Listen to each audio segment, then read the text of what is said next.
අපේ channel එකට ගොඩක් ආදරෙන් ඔයාලා පිළිගන්නවා. අද කියලා දෙන්නේ ගොඩක් රසවත් වගේම ගුණවත් පානයක් ගැන. තියෙන ප්‍රදේශවල කට්ටියට අගයක් නැතුව ගස් යට වැටිලා යන වෙරළු වලින් තමයි මේ රසවත් පානය හදාගෙන තියෙන්නේ. ඉතින් ඔයාලා channel එකට අලුත් නම් subscribe කරලා එකතු වෙන්න. ඒ වගේම රසවත් අදහසත් පහලින් comment කරන්න. එහෙනම් අපි බලමු කොහොමද හදන්නේ කියලා. අපිට මේ වෙරළු බීම එක හදා ගන්න ඕන වෙනවා. මේ විදියට කපාගත්ත වෙරළු හොඳට ඉදිච්ච වෙරළු තමයි අරන් කපාගෙන තියෙන්නේ. ඊට පස්සේ රසායන ලුණු කුඩු, සීනි ඕන, අයිස් කැට ඕන, වතුර ඕන. අයිස් කැට නැත්නම් අයිස් වතුර උනත් ගන්න පුළුවන්. මේ විදිහට තමයි මේ වෙරළු ගෙඩිය කපන් තියෙන්නේ. හොඳට හොදගත්ත වෙරළු මේ විදිහට කපාගෙන තමයි අපි බ්ලෙන්ඩර් එකට දාගන්න ඕනේ. නැත්තම් මේ වගේ ඇට ගොඩක් හයිය නිසා බ්ලෙන්ඩරේ කැඩෙන්න පුළුවන්.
ඊට පස්සේ මේ විදියට බ්ලෙන්ඩර් එකට අපි කපාගත්ත වෙරළු ටික දාගන්න ඕනේ.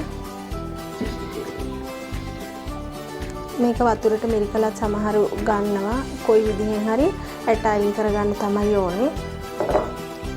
ඊට පස්සේ ලුණු කුඩු දාගන්න ඕන රසායනව චුට්ටක් දැම්ම නම් ඇති. සීනි එහෙම දාන්න ඕන රසායනව. මම සීනි හැඳි 4ක් දානවා.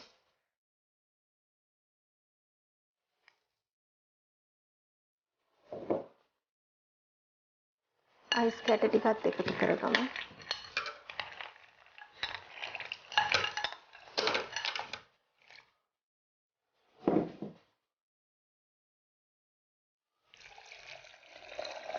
මේ විදිහට වතුර එකතු කරගන්නවා. ඊට පස්සේ අපි බ්ලෙන්ඩර් කරන ගමන් වතුර මදි වුණොත් ආයෙ චුට්ටක් දාගමු.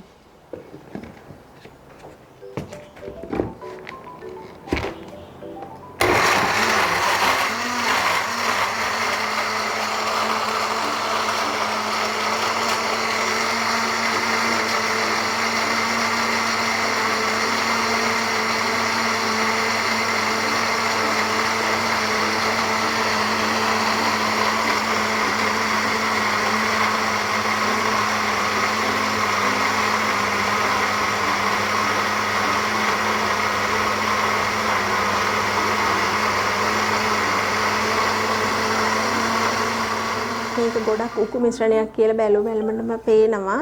අපි ඒ නිසා තව වතුර චුට්ටක් එකතු කරගමු.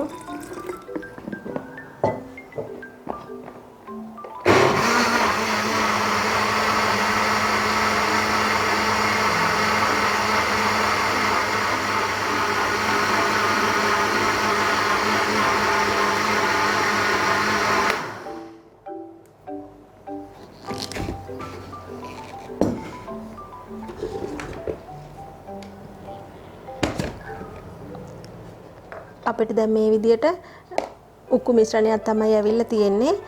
මේක බොන්න පුළුවන් ගානටනේ තියෙන්නේ. ඔයාලට ගොඩක් උක්කු මිශ්‍රණයක් ආවොත් මේට වඩා වතුර චුට්ටක් එකතු කරගෙන බොන්න පුළුවන් ගානට හදාගන්න.